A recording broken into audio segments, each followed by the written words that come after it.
Hey guys, in this video I'll show you how to activate AT&T SIM. Okay, first from the home screen you want to select the settings app, then come here select cellular, and then come here and select add eSIM.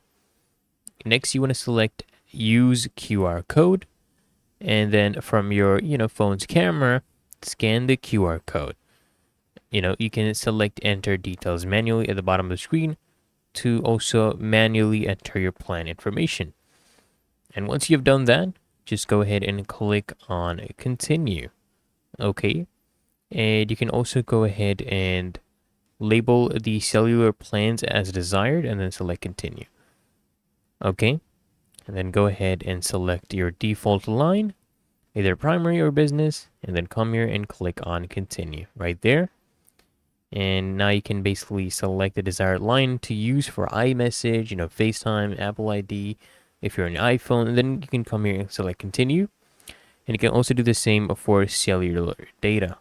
Go ahead and click on done. Once you're happy, you can toggle that on, okay? It's really that easy and simple, so I hope this guide provided value to you. And if it did, consider smashing that like button, as well as subscribing to frequently asked questions. And I'll see you guys in the next one.